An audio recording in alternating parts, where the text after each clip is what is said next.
Namaskar and thank you for joining us on our weekly program on GOE Economics. Today we look at key interpretations to the household consumption expenditure survey data that came out recently. The State Bank of India has said that India's poverty rate declined to 4.5 to 5% in 2022-23.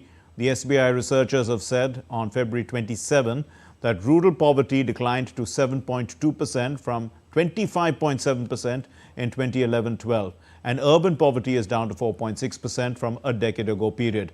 Earlier, the Niti Aayog CEO Subramaniam had said that, and I quote him, "I am convinced poverty in India is certainly in the low single digits and below 5% is what this data shows."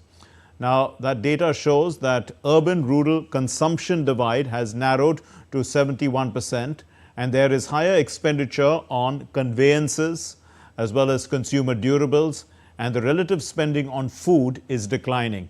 This consumption pattern indicates more affluence, and it also is showing that it's more widespread.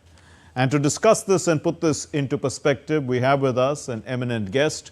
Dr. Arvind Veermani is an eminent economist and member at Niti Aayog. Thank you very much, sir, for being with us. Why does this rise in consumption imply better incomes and less poverty? So basically, the poverty is defined by something called the poverty line, which has been determined by a committee, the Tendulkar committee, which took a basket of goods which they thought that the non-poor should have, and converted that into consumption values, let's say for the year 2011-12. So when we look at 11-12, that exact poverty line is used to see what proportion of the people have a consumption above that and which below.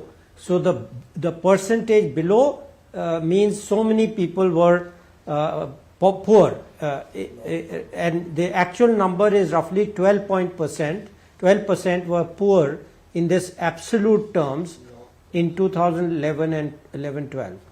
Now, when we go forward, now we have the latest data.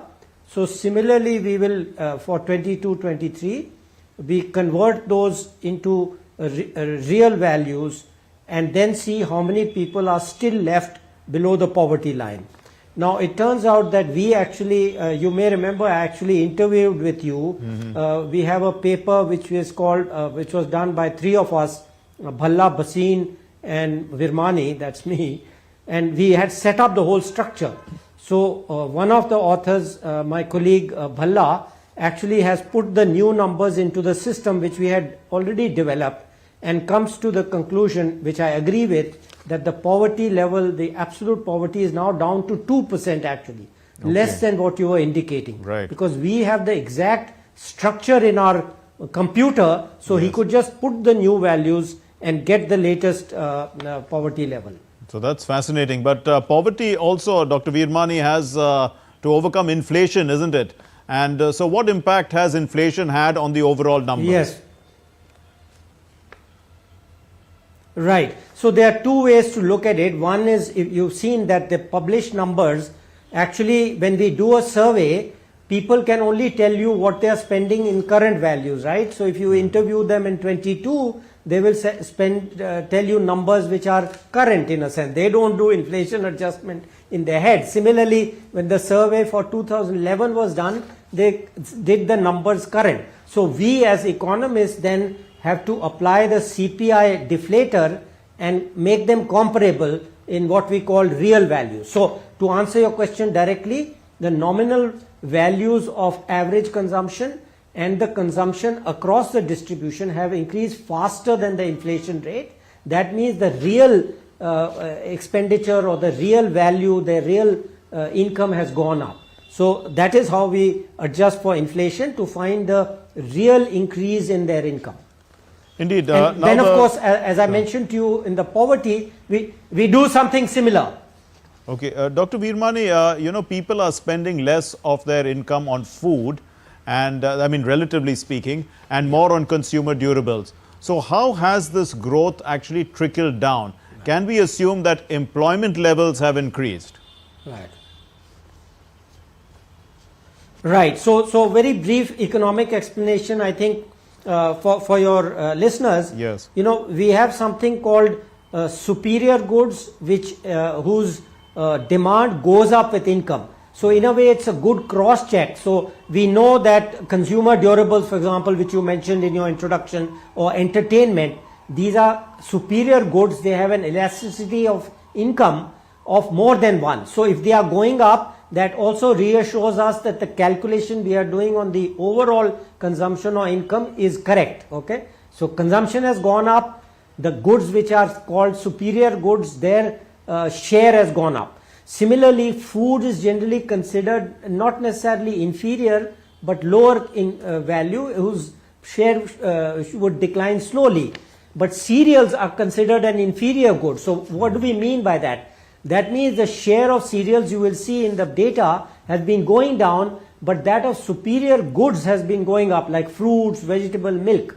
So if you take the superior goods, that's again reassuring, because that's what the theory tells us, that if your income increases or people increase, these should go up. And finally, we see that in the rural areas, which were relatively poorer than the urban areas of each state, this phenomena is also observed. So we can be reassured that it's happening across the board. Their income is going up, their consumption is going up, so they are making these switches in types of products. That is what economic theory tells us will happen. Indeed. You know, I mean, can we look deeper at these figures of consumption? We can clearly say that growth is taking place. But to what extent is this growth, you know, coming from, can we say, entrepreneurs creating new products, seeking new markets? Can we look at analysis like that from consumption data? Right. So that is a good question. Again, I'd put it in a slightly wider context. If you recall, over the last 10 years and earlier also, the government has put a lot of emphasis on building infrastructure. So government is creating infrastructure and public goods in which entrepreneurs can then, MSMEs, corporations can invest, generate production and jobs.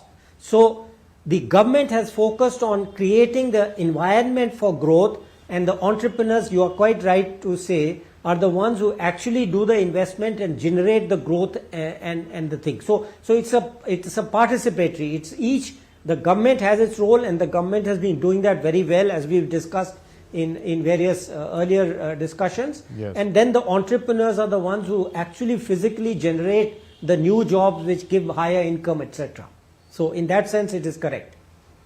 The Niti Aayog also has observed, Dr. Veermani, that you know, Ayushman Bharat and free education have not been factored in.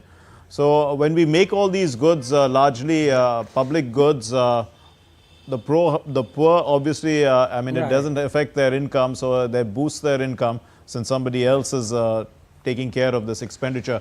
So in this context, I mean, how much more should we factor in to show that perhaps, you know, a lot of these expenses have already been taken care of by government? So very good question. Again, you will allow me a little few Sure, minutes. please, go ahead, sir. So Yeah. basically, in that paper in the paper I mentioned, BBV, I'll just call it, 22 it was published. What we did was, for the first time in India and probably in the world, we said that the in-kind transfers, usually if you give a money, which is what they do in US, Europe, the money gets translated directly into expenditure on consumption and is captured in the survey. But when you give in-kind transfers, you have to make a special calculation to value the subsidy. So what we did was, and we have estimated that this makes a difference of roughly 1%. Of course, we will do the exact calculation for this new data, but roughly it will make a difference about 1% in the poverty rate. For example, I told you our estimate is 2% without making adjustment for food. If we make the adjustment for food, it will probably be less than 1%. Now, as you point out, neither we nor the data which has been put out takes account of other in-kind transfers like education. Like in our system, the states provide free education. health, many health systems, state level, central level, are provided free or subsidized. That subsidy portion is not accounted for. Only the pocket expenditures, the actual cash comes out in the surveys. So if we make those adjustments, then you can be assured, and this is what I said in a talk today, that poverty, the absolute poverty, is eliminated now. So, so you might say, okay, if poverty is eliminated, why? Because this absolute poverty relates to lower income countries, which we have got out of. Now we are a middle income country. So in some sense, it's time to now shift over to a different category, and we have estimated that also, and what it shows is quite amazing. Even for the new data, that in 2011 and 12, even this higher level of poverty, so to say, higher matlab more middle income poverty, which you might call, at $3.2 a day or whatever it is, that doesn't matter, has gone down from 53.6% to 21%. So absolute poverty is virtually eliminated, but even this middle income poverty is coming down very rapidly. That is definitely a great achievement, frankly. Indeed. Niti Aayog also observes that, has made the point, it points out that the largest decline in multidimensional poverty has taken place in Uttar Pradesh, Bihar and Madhya Pradesh. So how effectively would you say that, both state government and central government have worked to achieve this? Because you have mentioned that you talked about state governments also in providing free goods. Right. So two important points here. About 10-20 years ago, many development economists felt that the consumption measure or income measure of poverty, which we have been talking about, is not enough.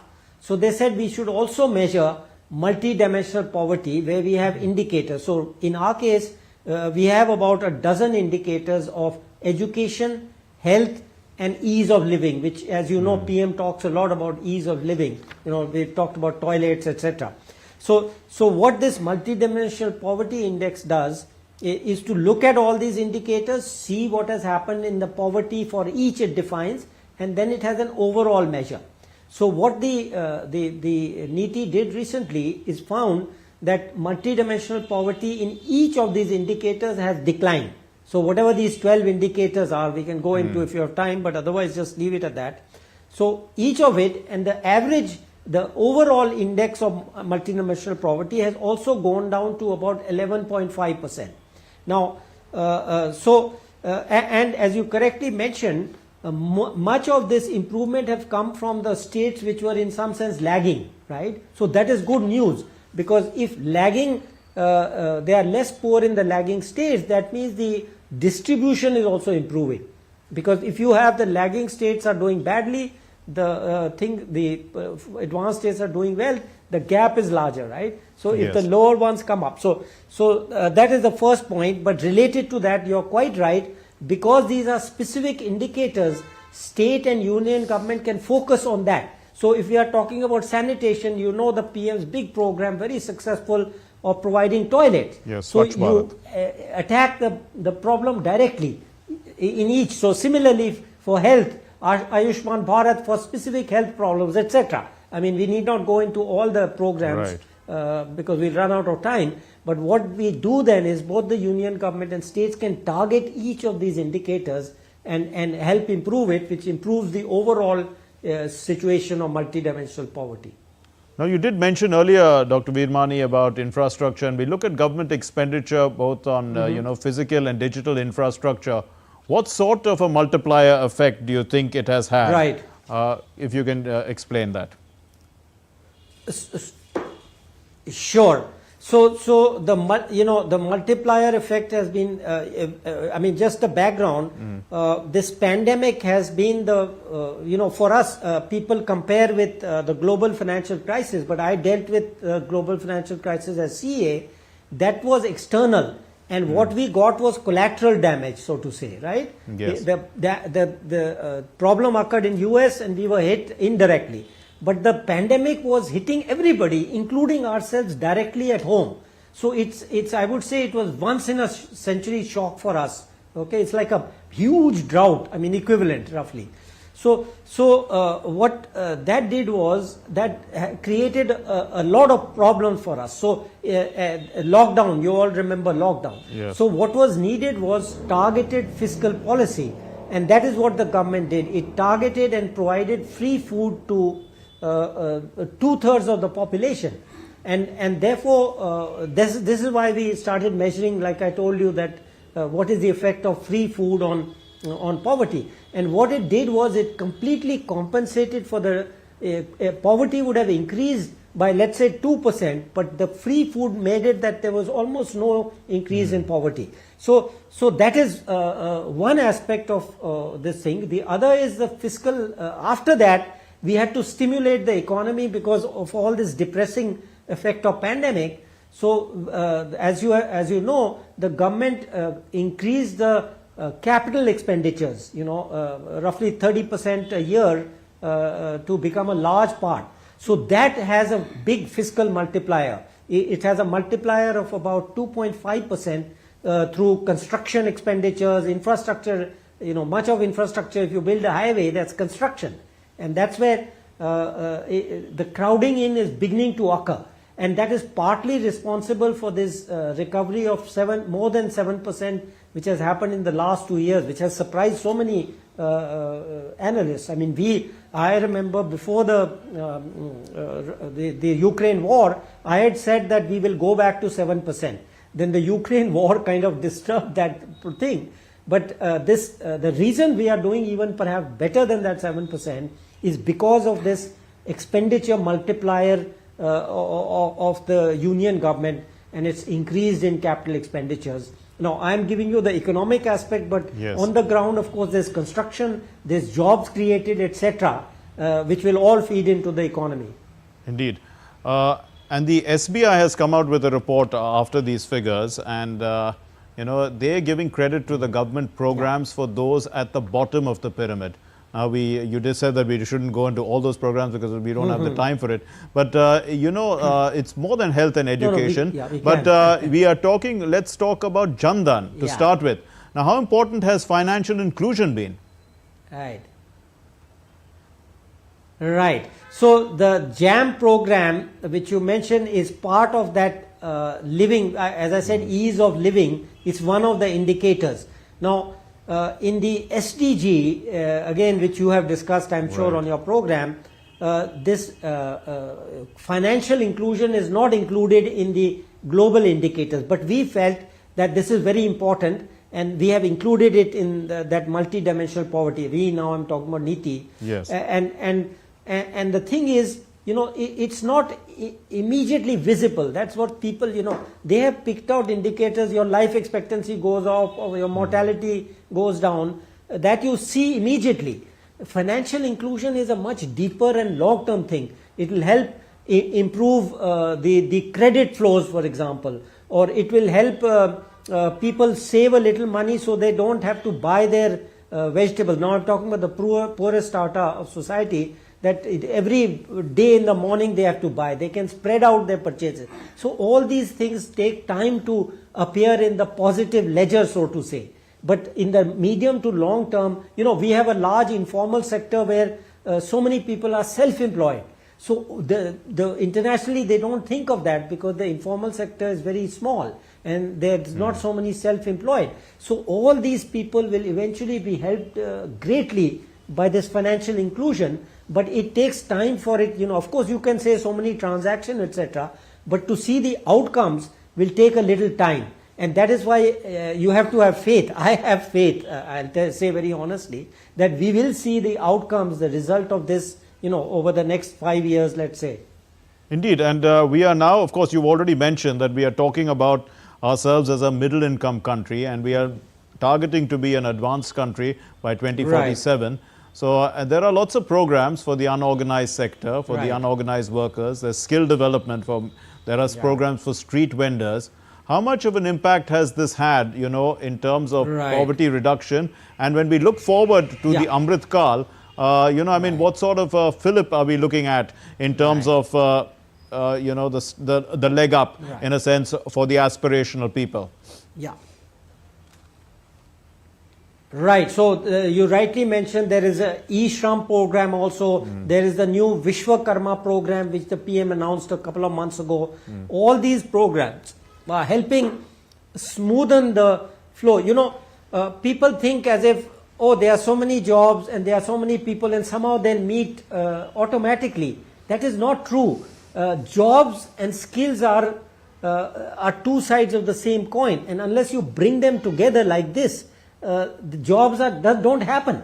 Okay, so many of these programs, for example, I took a review of the e-Shram program a couple of weeks ago, and it is doing an enormous job of connecting all of this. It's connecting the skills, it's connecting the job things, it's connecting all these different programs and will be hugely beneficial. I think it's, and then Vishwakarma. We know that self-employed, there are self-employed which are kind of have no skills, but they're also self-employed artisans. So this artisans and crafts, if that improves, the average of the income will improve. So those things I think are already beginning to have an effect. So all these programs for skilling, for generating jobs for the poorest levels are part of what you said. It's part of that income growth, the employment growth which is happening. Part of my job in a way is to make sure that if there are hitches in between this, I have to think about how to make sure that it functions even better. And this, I forgot to mention, by the way, yes. We have also calculated, not we, Bhalla has, we've also calculated the distribution. And what he finds is measured by the Gini coefficient, the distribution of this consumption has also improved tremendously between 2011 and 22, and that is definitely related to what we have just discussed. This measures to improve the skills of the lowest segments, to get PPP with NGOs, all these things which are focused on the lower segments of society are improving the distribution, and by generating employment and matching demand and supply of skills.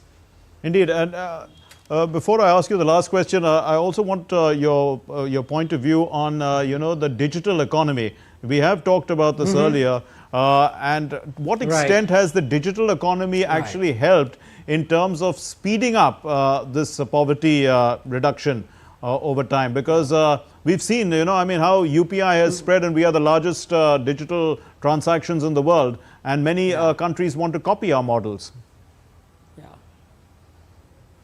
Right.